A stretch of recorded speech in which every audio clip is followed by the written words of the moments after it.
You're listening to GFW Radio 97.5.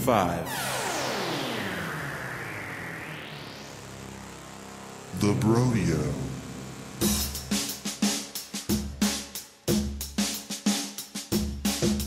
Our dumb idea was to concoct absurd game designs and then to pose as what we called a product recognition group that we were calling the Merchants of Cool, and to go outside of a Berkeley game store and survey people that were, entering and exiting the building, ask them for a moment of their time to listen to these ideas and then to give us some feedback on whether or not they're excited to buy them. Do you have a second for a video game survey? Do you have a second for a video game survey? Like a marketing survey about games, or? No. Oh, okay. All right. Thanks.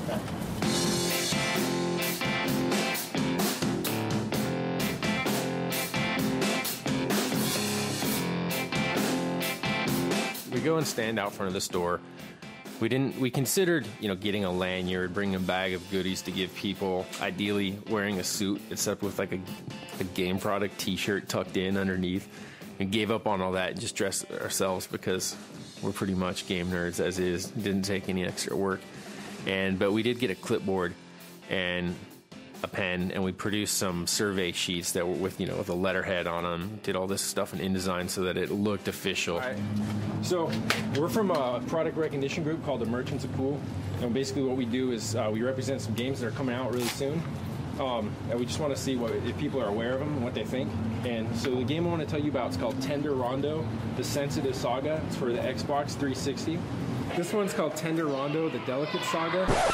Tender Rondo, why don't you come to your senses? Come down from your fences and look me in the eye.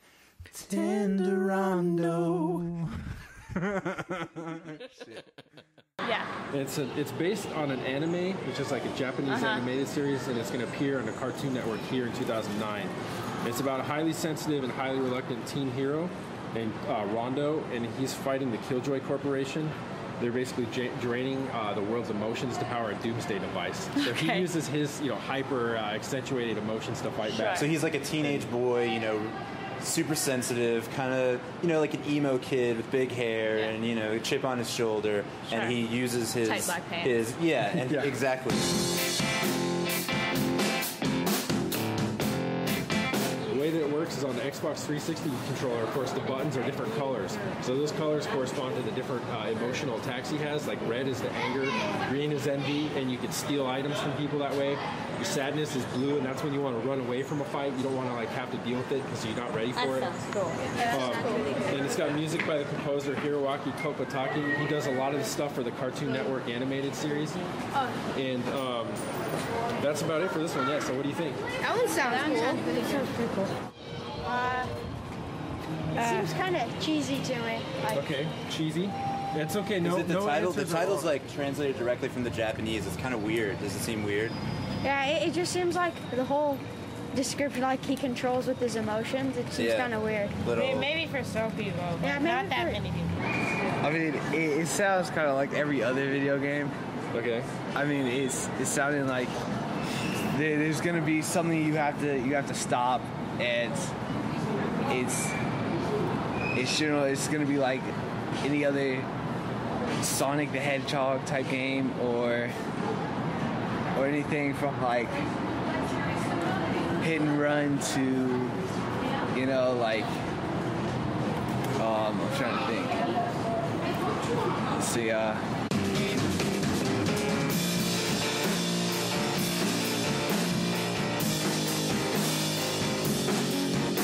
Does the title, it's translated from Japanese, appeal to you? What's the title again? Tender Rondo, the Delicate Saga. I don't have strong feelings one way or the other about the title. Okay. Have you ever watched anime on the Cartoon Network? Sure, probably. A bit. Has it affected you emotionally? Sometimes. Do you identify with the character Rondo emotionally? Oh, remember the vase that holds us down? Do you feel like I I could play this role. I could get into Rondo's shoes. Yeah, probably. So wait, he's trying to stop these guys, right? Yeah, he's the good guy. They're trying to steal all the emotion from this town. Yeah. If you could get a collector's edition of this game, which of the following items would you prefer would come with it? A collector's box, a pair of fingerless ninja gloves, a wall scroll featuring Rondo in a cherry blossom grove, or a CD soundtrack by Kokotaki? The finger. Those ninja things are. Yeah. Okay. Probably get the ninja. Cool. I guess wait, what was the first one? The first one is just a nice box. That sounds like it's probably the gayest game ever. And I'm just going to give you a description of a game that's coming out in 2009, and then just get your opinion on the description we give. So it's called Duty Calls. It's available for more or less all platforms. What systems is it going to be on? This one's going to be on 360 and PlayStation 3, PS2, and the original Xbox. It sounds. Still make games for Original Xbox? They They're do. trying.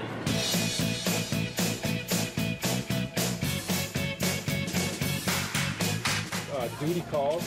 It's a first-person shooter for Xbox 360, PlayStation 3, a PC. PlayStation 2. Is it like a Sony rip-off of PSP. Call of Duty, or? Well, it's in the genre. I think they're definitely trying to use that name Piggyback on recognition it. to their. That'll their work to some advantage. degree, but I mean, Yeah.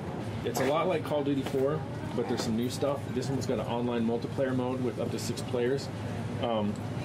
And it features an innovative new multiplayer mode called Capture the Flag, where there's each team wants to get a flag from the other person's base and bring it back to their own base.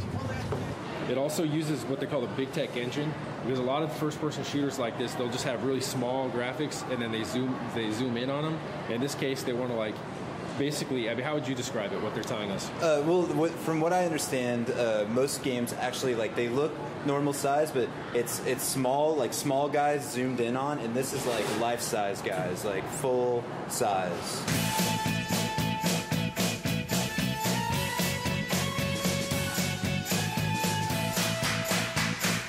And then the other thing about it is that it allows you to fight in some of America's greatest conflicts, from the Bay of Pigs to the Panama invasion to the bombing of Libya and then the Desert One mission.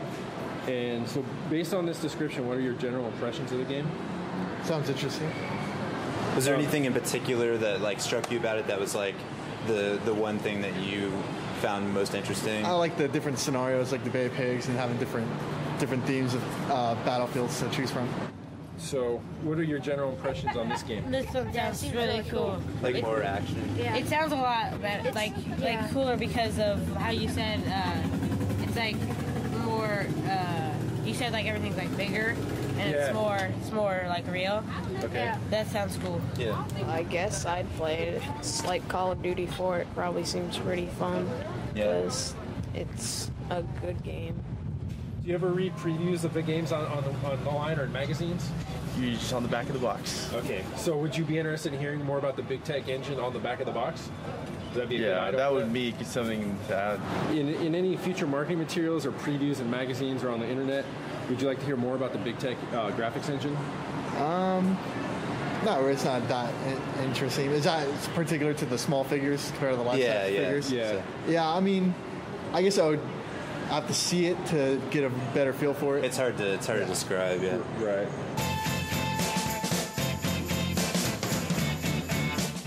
Does the title remind you of any other games that are out right now? Call of Duty. Yeah, Call Okay. of Duty. Do you think that the name is close enough so that a parent might accidentally buy Duty Calls if you ask for Call of Duty? Yeah. Okay. Do you think that's a good thing or a bad thing? Bad? That happens. Well, depending on it, but That happens to your mom buys the games that you don't know by accident. What are some other games that the names have been too similar?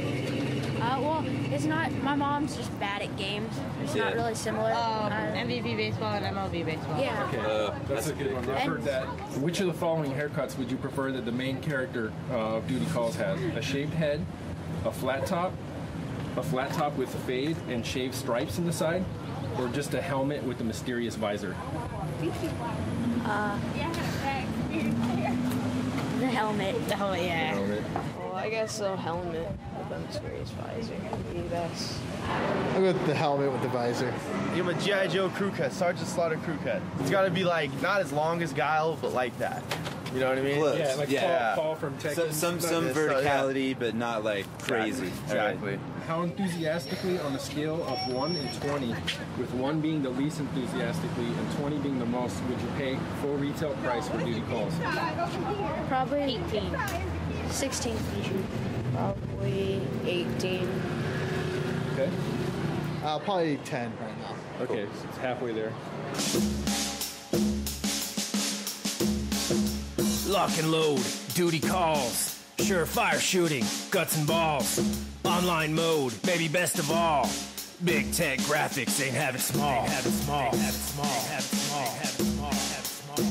Another game is edutainment. It's called The Plagues of Egypt. It's for Nintendo Wii. Just the title and the context sounds interesting. Yeah. Like this right here. I didn't never hear about this game before. That's a good one. But I thought Conan.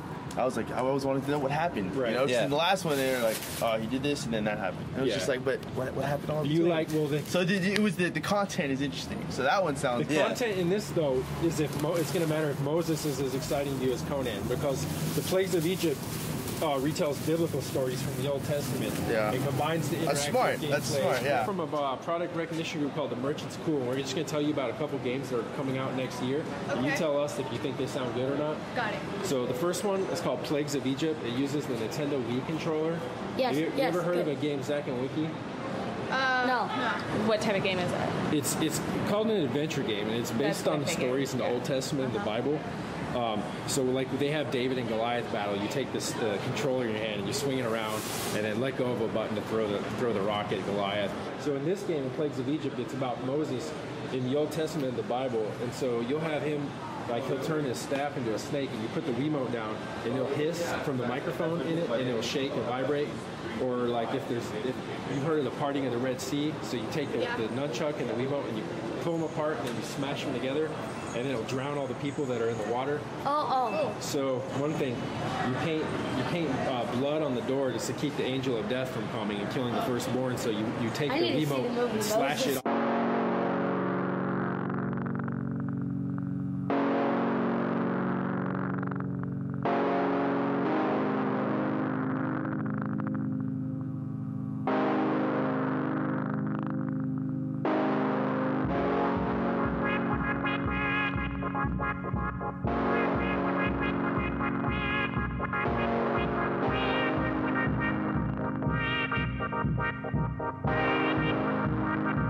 They're marketing it to downplay the religious themes and encourage adventure gamers of all types. Yeah. So they want it to be a fun game no matter what. So based on that, what are your general impressions of the game? I think that I'm a high school teacher, so I think that the boys I teach would be really excited about it. I don't tend to play video games very much, but I suppose if I did, that might be fun. Do you think the inspirational message would deter you from playing? The inspirational method. No, not necessarily.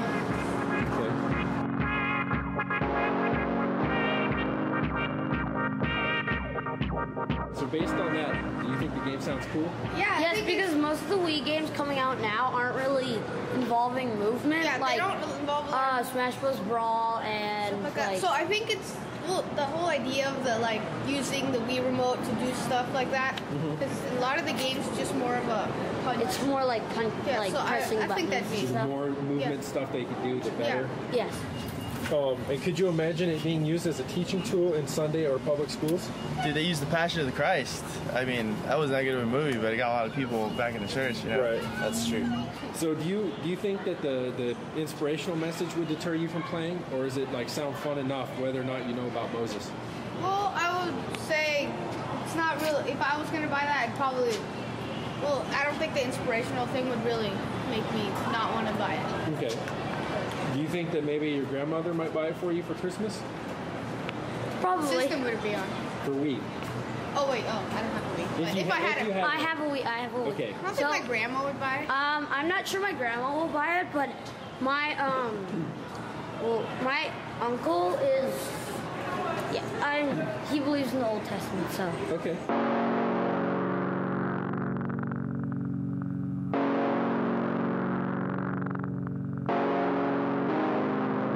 How about this? This game's fun. This is a lot less serious. It's called Wall Cart, and it's sold only in Walmart stores. And the whole thing is it's like racing on carts, except it's not normal go-karts. It's like really overweight people on little power carts, and they're driving around on the tracks through the store. Like they're really slow? Itself, yeah. Well, they're pretty fast carts, but the people are really big. In the game, they're pretty fast. And what they're trying to do is pick up items. So it's like everyone has their own course, because you can choose, like, if you want to get, the adult diapers first, or if you want to go and get the cereal. So you get to choose that. And then there's this one part, and each person has to pick one hard-to-get item. And that's where they have to stand up in the cart to get it off the top shelf. So with the DS, they take the stylus and swing it back and forth a whole bunch on the screen in order to reach up and get that top item. So basically it's about these fat guys on carts who try to get stuff inside of Walmart, kind of? Yeah, and they're racing to do it.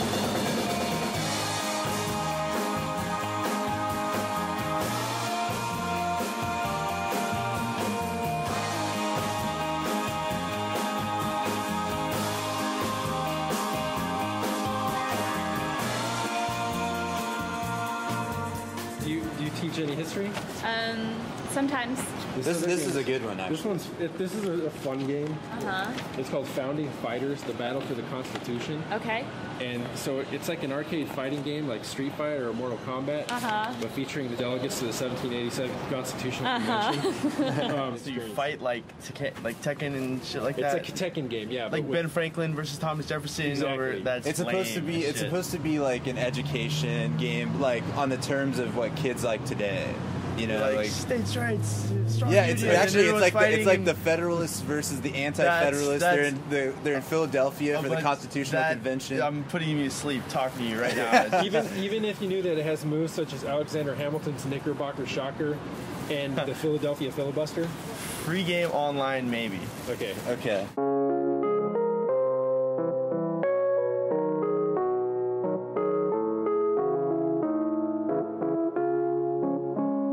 Founding Fighters, it turns out, is real. After the fact, we found out that Wide Load Games has trademarked this very name for a forthcoming game. It has no relation to ours. Actually, this was just total coincidence. We didn't know until after we taped this segment and after we had our meeting and figured out what these games were going to be. But if anyone in Wide Load is listening, I implore you to please include the Knickerbocker Shocker or the Philadelphia Filibuster as a move in your game.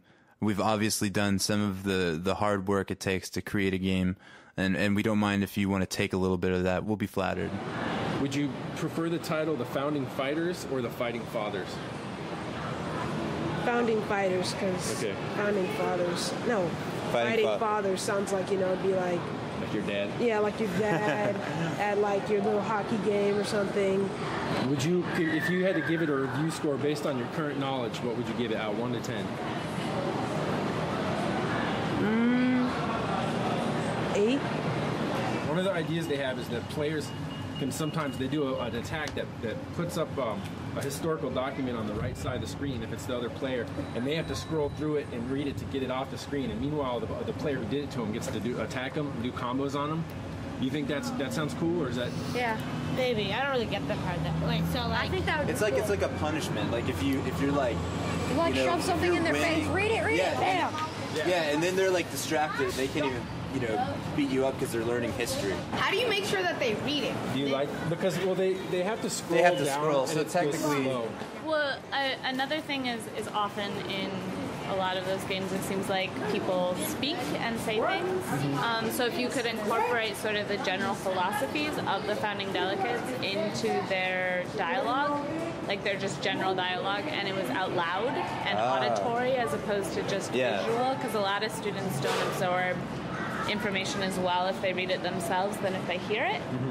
So that like could be an special idea. moves that are involved with like their different sides, like Alexander Hamilton, like hits people with the Federalist Papers or something. Sure, or like John, what's his name? Adam? Not John Adams, actually. That's who is with the big signature? Hancock. I can't believe how bad that is. People really are like making it. Well, they want to sell it to public schools. They want to get like people in schools to play it. Wow. Yeah. Is it gonna be like an e-game where it's like a little bit more cartoony, or is it gonna be a... That's what we want to ask you, what you would prefer, because they're Like, should it be like brutally realistic? Yeah, realistic. I think it should be like T. Don't make it M. Because they have one movie, like Benjamin Franklin's flying a kite, right? And then he brings the kite down, and it gets hit by lightning, and it electrocutes. It wraps around the neck of the other player, and then it electrocutes them, and then it cuts their head right off with the kite string. So it's pretty. That should be M. Give George Washington an axe.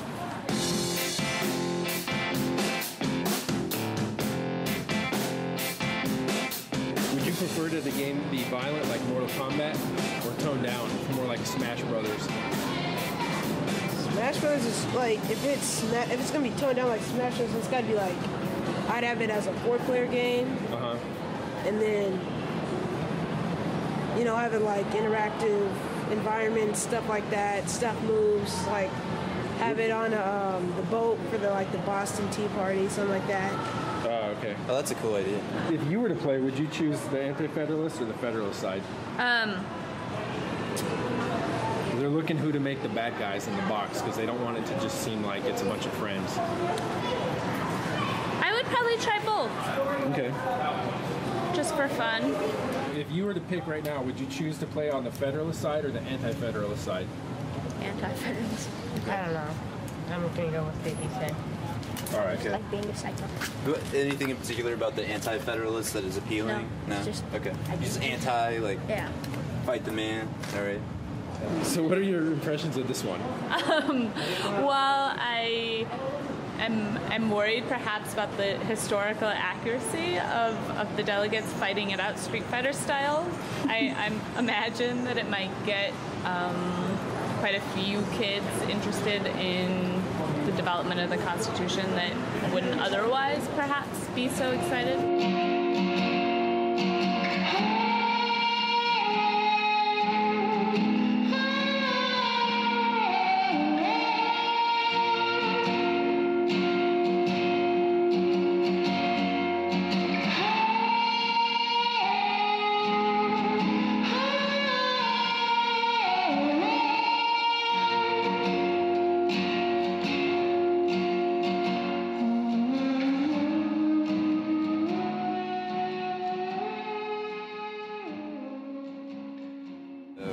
So for this game, the other thing to know about it is that each of these characters has got, it's not all learning. They have moves like Alexander Hamilton has got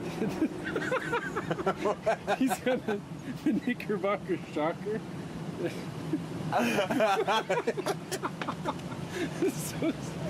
So based on this, we're losing it. It's so dumb. So, what are your general impressions of the game based on the description? It sounds pretty like stupid and funny or something like that.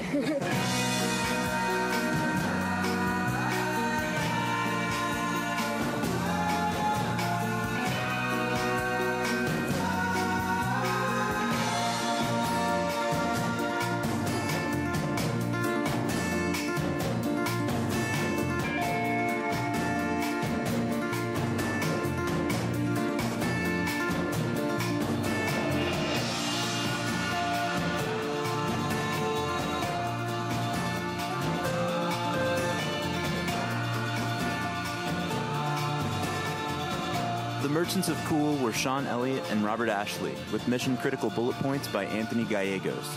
This summer 2000 market test sizzle clip was edited by Robert Ashley for the exclusive use of our clients, with music by I Come to Shanghai.